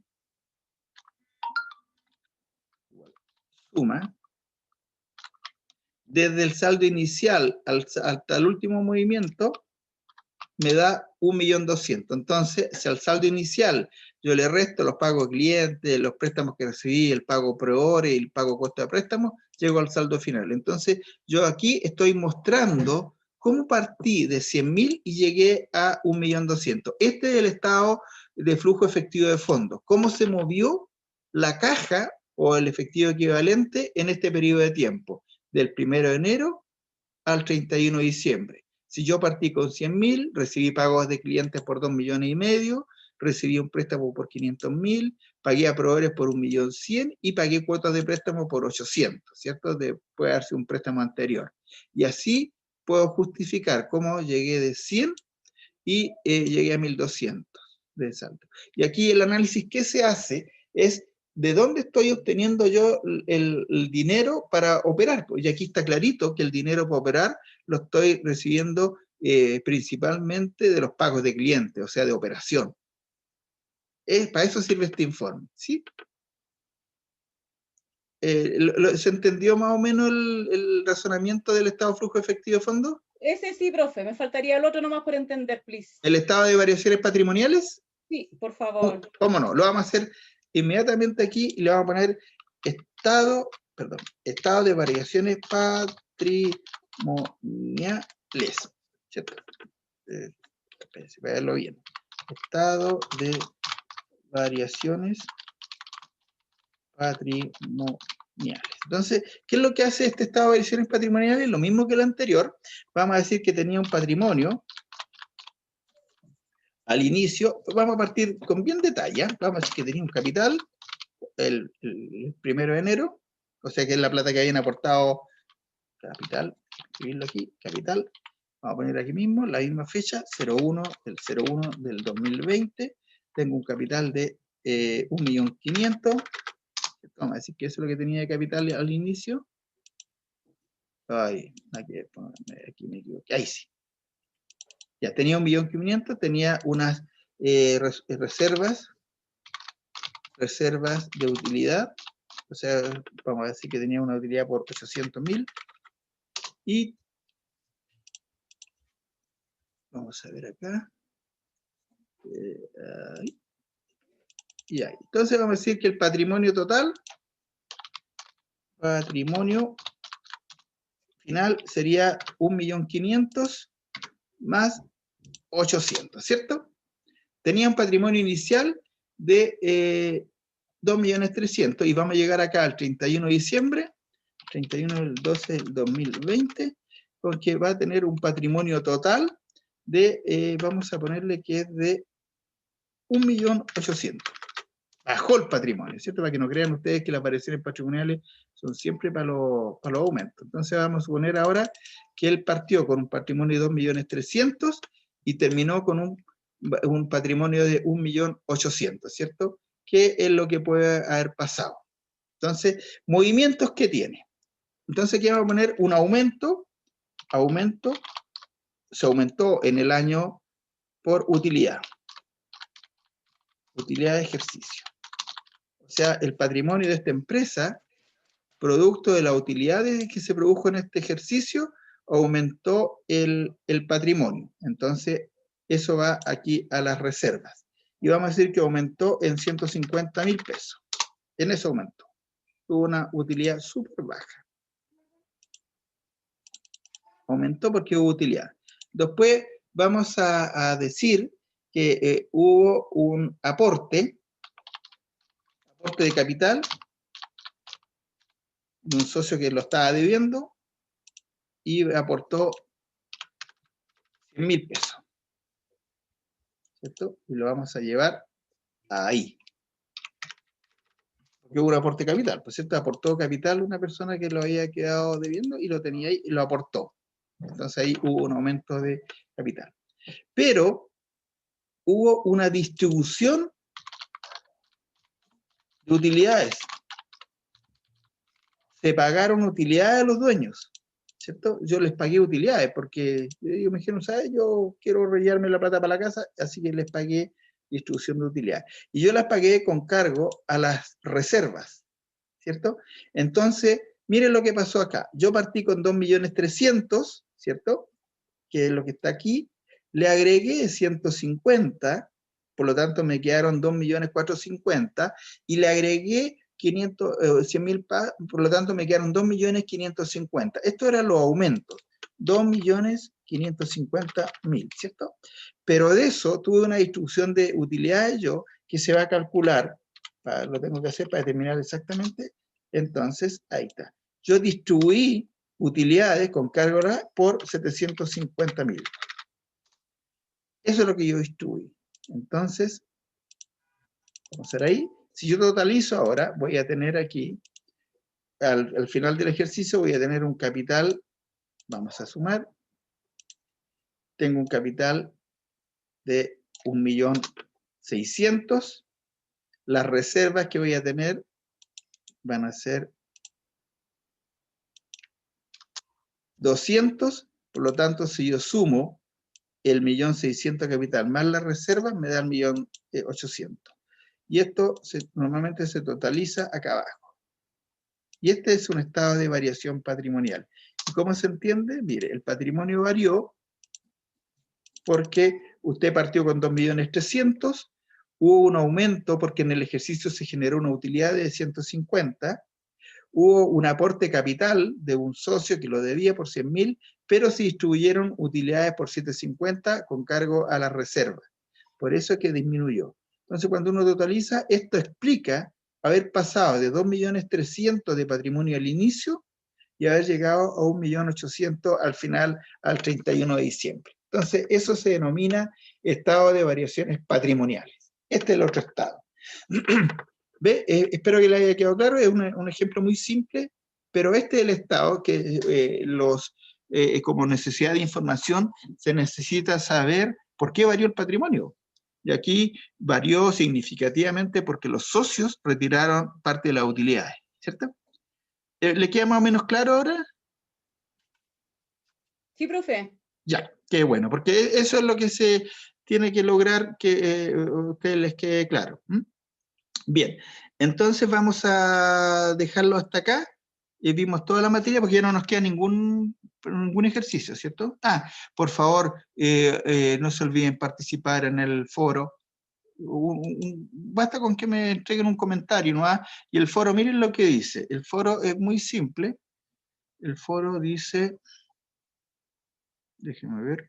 Foro dice, la evaluación cuantitativa en una empresa es más importante que la evaluación cualitativa. ¿Cierto? Ahí eso ya lo hemos visto, ahí ustedes tienen que comentar. No, y no hay más. Y aquí está la evaluación sumativa, que es la que ustedes tienen que contestar. Y el sábado Profe, entonces... disculpe, ¿estaba compartiendo? No estaba Ya. compartiendo, pero Perfecto. era porque estaba viendo lo que nos queda pendiente nomás. Ya. Y no nos queda nada pendiente. Ya, jóvenes, de todas maneras, el sábado entonces nos vamos a encontrar de 9:30 a 10:50 por lo que vi, y nos conectamos a la ayudantía. La ayudantía va a ser básicamente reafirmar los conocimientos que hemos visto hasta ahora. Yo les pediría que tuvieran listas las consultas. La prueba no es más de lo que conversamos. La prueba, yo no es porque se lo diga, pero es bastante, está bastante específica y bastante simple si ustedes estuvieron en todas las clases y tomaron notas, ¿cierto? Entonces vamos Profe, a... disculpe, ¿a qué hora va a habilitar la prueba el viernes? A ver, debiera estar ahí la fecha, o sea, la hora, déjeme verla. Sí, parece que está, profe, pero no lo recuerdo. Sí, déjeme verla. Déjeme verla, la evaluación. Déjeme verla porque aquí parece que evaluación sumativa, déjeme ver. Sí, aquí está. Dice aquí está abierto. No, esta es la pinche mal, pinche la 2. Déjeme pinchar la 1. Déjeme ver la 1, evaluación sumativa número 1. Profe, parece que desde el viernes está abierto, ¿no? Sí. ¿Está habilitado? Sí, pero no, Eso es lo que están ojalá. hablando, ¿verdad? Ya, entonces está disponible, no está el viernes a las 00:01 y se cierra el sábado Sábado. a las 23:59. O sea, 1 minuto para las 12 de la noche el sábado se cierra. No la hagan el viernes porque si es necesario reafirmar algo el viernes, lo vemos el viernes, ¿eh? Así que, o sea, el sábado, la ayudantía. ¿Sí? Profe, la ayudantía es solamente el día sábado en el horario que mandaron que enviaron el correo, ¿verdad?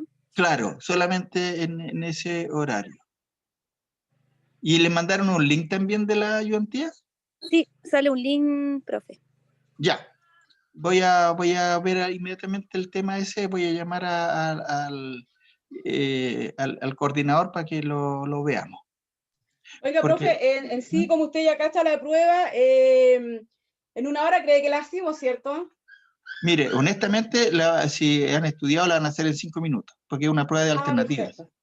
Ya, ok, gracias. Si yo lo que les doy es harto tiempo para que ustedes la mediten, la piensen y contesten seguro, ¿cierto? Porque les podría dar 15 minutos, pero sería muy patevaca de mi parte, así no les daría tiempo para que lo pensaran bien, ¿cierto? Entonces pueden pensar, revisar, tienen todo el tiempo del mundo para contestar tranquilamente las preguntas, les va a sobrar tiempo.